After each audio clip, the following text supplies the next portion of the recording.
Ginunita ng lokal na pamahalaan ng Pasig ang International AIDS Candlelight Memorial noong 20 ng Mayo sa Barangay San Antonio. Nagsisilbing taunang pagpupugay para sa mga buhay na nawala dahil sa AIDS. Hinimok nito ang mga kalahok na magtipon at mag-alay ng panalangin.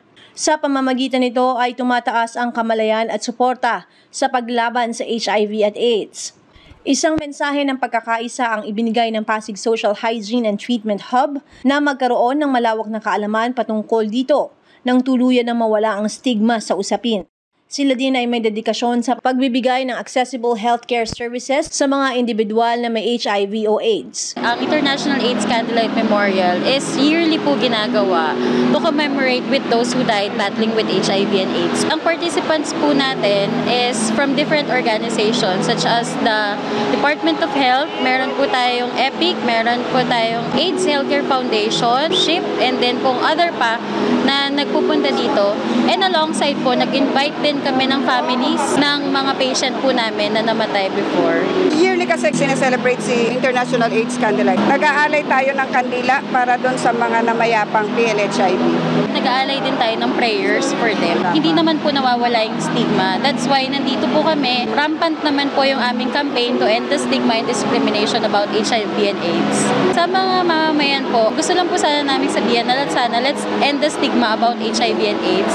And meron po kaming mga ongoing promotions like seminars na pwede po kayong lumapit sa amin kung gusto nyo pong magpa-conduct ng seminar within your group or within your company para po mas lalo nyo pong maintindihan what is HIV and what is AIDS. Plus, kinakandak din po namin sa ating community within the Pasig. Bumababa po kami per barangay para mag-conduct ng HIV awareness and pre-HIV testing. Currently, meron tayo Pasig City AIDS Candlelight na ginagawa dito ngayon sa Barangay San Antonio, covered court.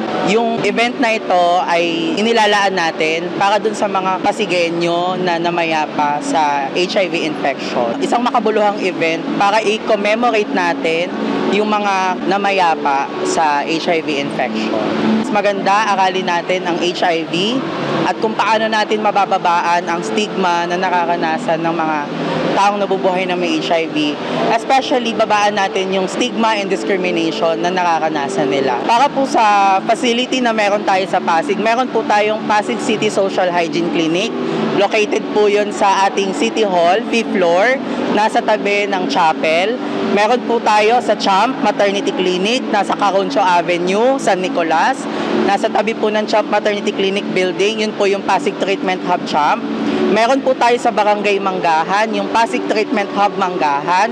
At meron din tayo sa Sumilang, Barangay Sumilang, Klinika Sumilang o yung Pasig Treatment Hub Sumilang. Pwede nyo po puntahan yon para ma-access ninyo ng libre yung HIV protection, HIV treatment, and prevention. Gunitain natin yung mga namayapa sa HIV infection dahil isang mahalaga itong komemorasyon para sa kanila dahil dun sa legasiya na iniwan nila para sa atin. Binigyan diin ng kapitan na si Raymond Lissing ng San Antonio na sila ay kaisa sa advokasya ng LGU. Ang ating Barangay San Antonio ay advocate din nitong AIDS awareness, prevention. Nakikiisa tayo sa pamahalang lungsod ng Pasig sa kanilang adhikain na ito para sa ating lungsod. Always naman, ang Barangay San Antonio has been very supportive sa ating city government. Of course, kina Mayor Vico. Tayo naman, pag nalalapitan tayo para maging bahagi ng mga activities ng ating city government, talagang pinauunlakan naman po natin ito. Sa city government, sa City Health Office, sa City Health Department, again, asahan nyo ang buong suporta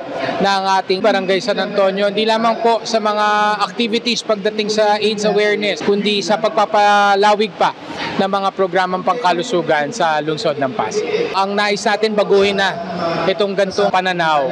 Dito sa ating barangay, ang inclusivity ay talagang ating pinapalawig, no? Pinararamdam natin na wala tayong dinidiscriminate, no? Iba na ang panahon ngayon. Siguro dapat panahon na ito na magkatulong-tulong tayo. Itong problema na AIDS ay magkasama-sama tayo para pugsain natin ito at mabawasan ang datos ng mga HIV positive dito sa ating lungsod.